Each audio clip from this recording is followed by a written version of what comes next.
séquence vidéo, eh bien, nous allons étudier le mouvement rectiligne sinusoïdal, le MRS. On dit le MRS, le mouvement rectiligne sinusoïdal. 6 parties. En fait, c'est un mouvement périodique. C'est un mouvement périodique, c'est un mouvement qui a une période. C'est-à-dire qu'il se répète identiquement à lui-même. Voilà, c'est un mouvement périodique, ça voudrait dire tout simplement.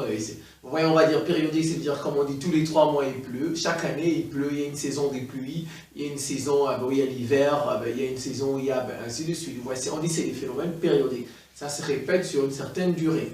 Donc, c'est un mouvement périodique, c'est-à-dire un mouvement qui se répète identiquement à lui-même. Voilà. Mouvement rectiligne sinusoïdal. Alors, on a beaucoup de parties. J'ai voulu faire directement toute la leçon, mais on va faire une seconde vidéo sur les exercices pour qu'on n'ait pas à faire plusieurs. Ça va faire 2 vidéos, leçon et exercice tout simplement. Alors, premièrement, sa trajectoire. Je vais me placer par là. La trajectoire d'un MRS, d'un mouvement rectiligne sinusoïdal, sa trajectoire, c'est un segment de droite. Vous connaissez tous les segments de droite. Ça va de A, par exemple, à B. Un segment de droite. Et un segment a 2 extrémités. A et B sont les extrémités du segment. Donc sa trajectoire, très importante, c'est un segment de droite. Son équation horaire. Son équation horaire, c'est X égale XM cosinus de oméga T plus phi. Je reprends, son équation horaire, c'est X égale XM cosinus. Vous voyez, quand il y a cos, ça veut dire déjà que c'est périodique. Quand vous voyez cos, vous voyez sin, vous voyez, ben voilà, c'est périodique. X égale XM cosinus de WT, on va dire oméga T, enfin, c'est ça, c'est des lettres, on va dire comme ça, grecques, voilà, oméga T plus phi. Voilà son équation horaire. X c'est quoi? C'est l'abscisse ou l'élongation à l'instant T, en mètres. Ça, c'est en mètres. C'est une distance, c'est en mètres. Voilà, abscisse ou élongation à l'instant T, en mètres. C'est un peu, on va dire comme ça, c'est le vecteur position, si vous voulez, tout simplement, avec des mots très simples. Il va donner, ça, il donne la position du mobile à l'instant T. Voilà, où est situé le mobile à l'instant T, c'est ça. XM, qu'est-ce que c'est? C'est l'amplitude du mouvement. XM, c'est l'amplitude du mouvement. On dit, c'est l'abscisse maximale. XM veut dire abscisse maximale. C'est positif et c'est en mètres aussi. L'abscisse maximale, elle est positive et c'est en mètres.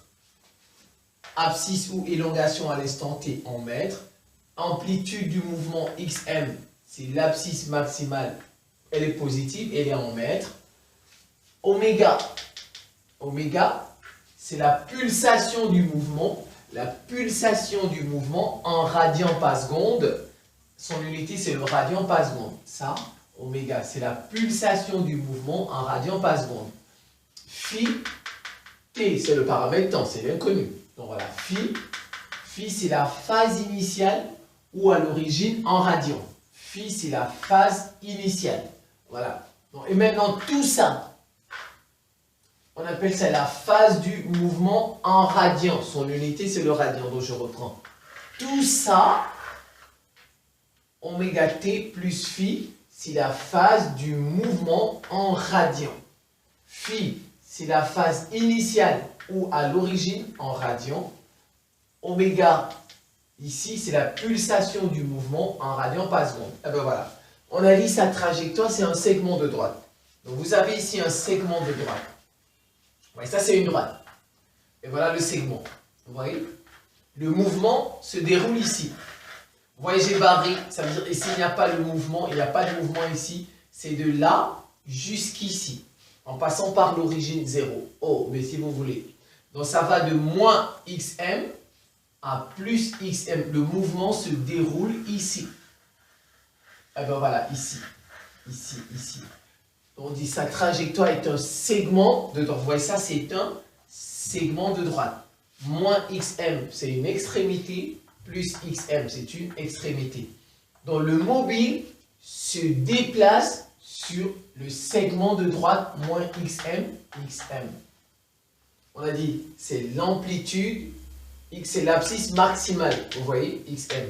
Ça, c'est l'amplitude, on va dire l'abscisse minimale, moins xm, c'est le plus petit, et ça c'est le plus grand. Abscisse maximale, abscisse minimale. Alors, donc, ça le mobile alors, se déplace sur ce segment, moins xm, xm. De là jusqu'ici, pas ici. Eh bien non. De centre O, c'est-à-dire le segment il a un centre O de longueur 2xm. Cette longueur de là jusqu'ici, c'est 2. Regardez ici, jusqu'ici c'est xm. Vous êtes d'accord? De 0, voilà, ça fait xm. Mais ça aussi, c'est toujours xm. Mais seulement c'est, on dit de longueur 2xm. Tout ça, ici, c'est ça 2 fois. C'est xm, ah ben 2 fois. Donc je reprends. Le mobile se déplace sur l'intervalle, l'abscisse, eh ben non, le segment de droite, moins xm, xm. Ça veut dire ça sont ses extrémités. Et ce segment, il a un centre O de longueur 2xm. Ça, 2 fois. Alors, le mobile a un mouvement de va-et-vient. Il va, il vient, il va, il vient, il va. C'est comme, vous voyez, c'est les pendules. Vous voyez les montres là qui font comme ça. Eh ben, voilà, qui font, ça, on fait des oscillations. Eh ben, voilà, ça oscille, ainsi de suite.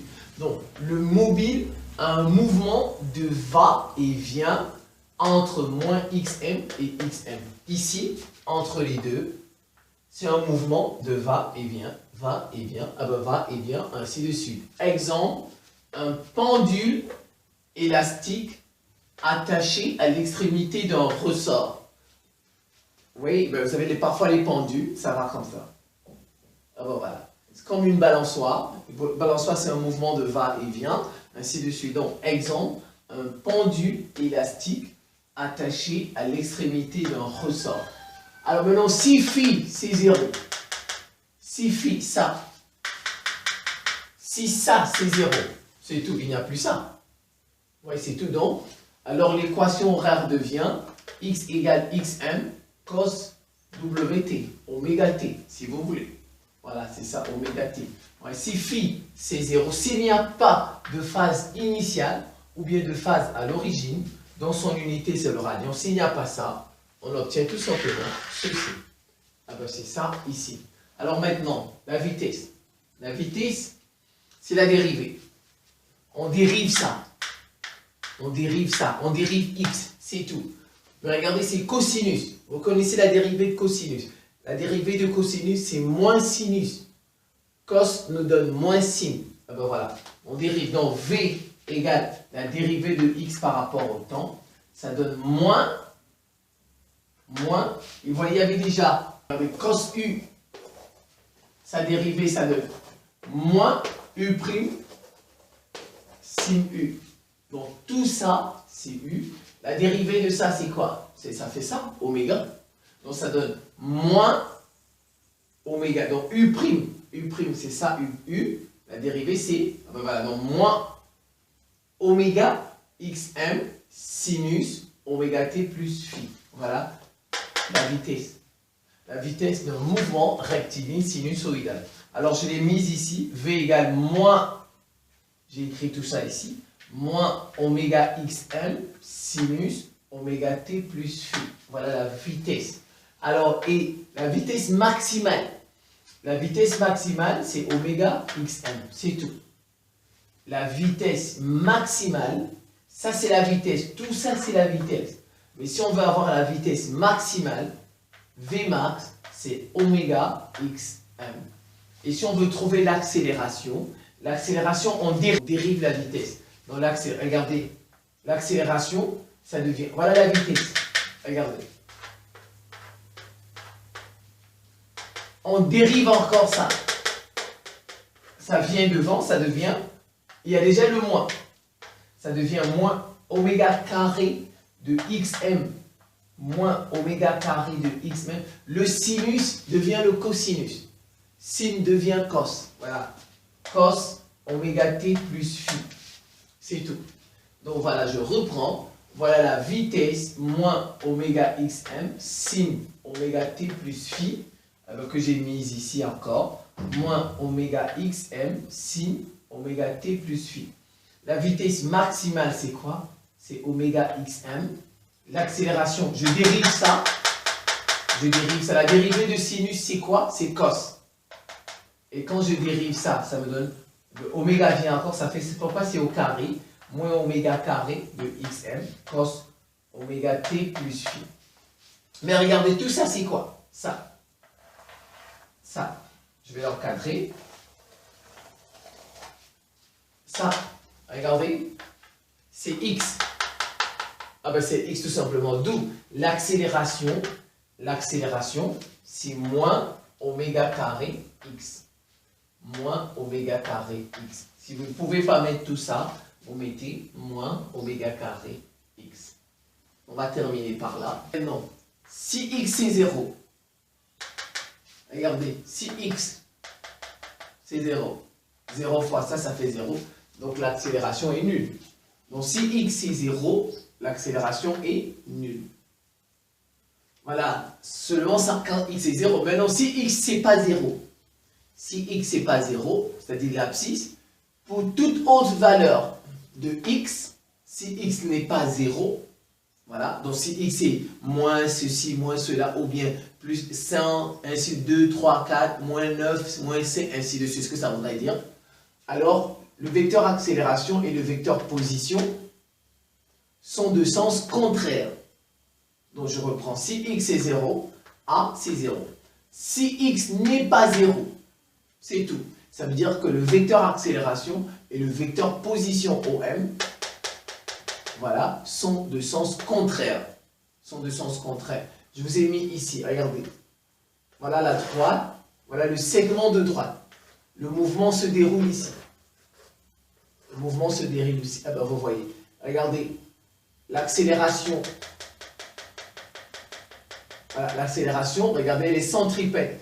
Elle est dirigée vers l'origine. Regardez, ça c'est le vecteur accélération. Regardez son sens. C'est centripète. C'est dirigé vers l'origine. Même chose ici. Vous voyez, l'accélération est là. Elle est dirigée vers l'origine. Donc, lors d'un mouvement rectiligne sinusoïdal, qui est un mouvement périodique, c'est un mouvement qui se répète identiquement à lui-même, l'accélération est centripète. Ça voudrait dire quoi? Qu'elle est dirigée vers le centre de la trajectoire. Elle est dirigée vers le centre du segment de droite, puisque la trajectoire, c'est un segment de droite. Alors maintenant, A et X sont proportionnels. Ici, dans ce cas, on dit A et X. Ça, c'est les vecteurs. Le vecteur accélération et le vecteur position. Lui, sa valeur, c'est ça, A. Et lui, sa valeur, c'est ça. Donc, A et X sont proportionnels de sens opposé. On a dit le vecteur accélération et le vecteur position sont de sens contraire pour toute autre valeur de X. En valeur, en module, en norme, on dit que les deux là sont proportionnels de sens opposé. Voilà. Les vecteurs sont de sens contraire et leurs valeurs sont proportionnelles de sens opposé. 5. Équation différentielle. L'équation différentielle, elle part de l'accélération. Regardez, voilà l'accélération. A égale, je laisse ça, c'est moins oméga carré de x. Moins oméga carré de x. On part de ça. Et quoi? A égale moins oméga carré de x. Si je l'envoie de l'autre côté, ça devient A plus oméga carré de x. Vous êtes d'accord? Égal à 0. A plus oméga carré de x égale à 0. Mais en fait, A c'est quoi? Regardez, ici j'ai x. J'ai l'abscisse.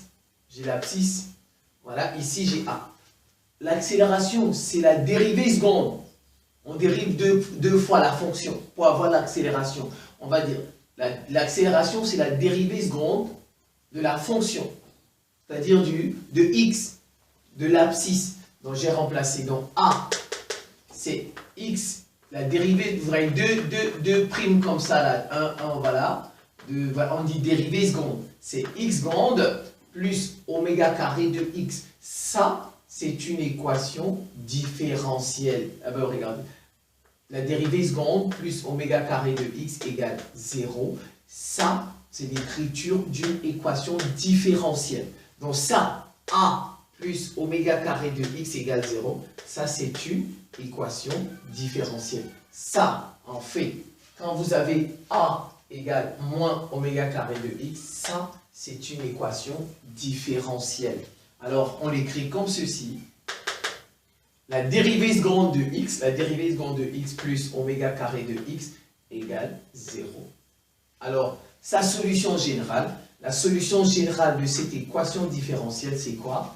Sa solution générale est x, l'abscisse qu'on nous a donné, l'équation en règle de l'abscisse, c'est x égale xm cos oméga t plus phi. X égale xm cos oméga t plus phi. C'est tout. Donc, vous revoyez ça tranquillement. L'équation différentielle, ah ben là, voilà. Vous voyez comment on est parti pour l'obtenir et voilà sa solution générale.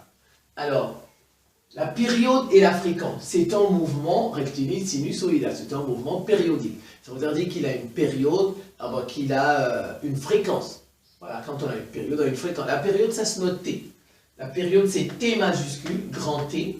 C'est 2pi sur oméga. 2pi sur oméga. T en secondes, la période c'est en secondes. Ah ben voilà.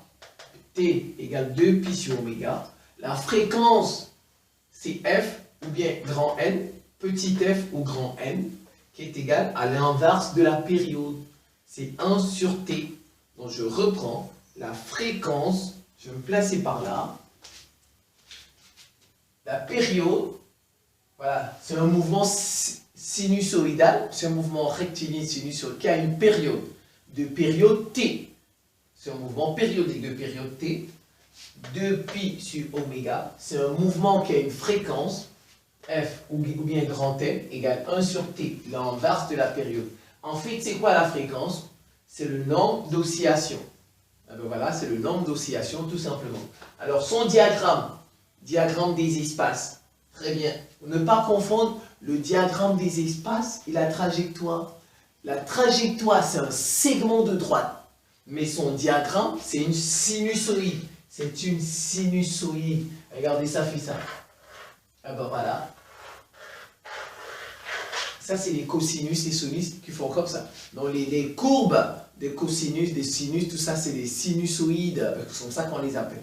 Donc, son diagramme des espaces est une sinusoïde. Mais sa trajectoire, c'est un segment de droite. Ici, en abscisse, on met x.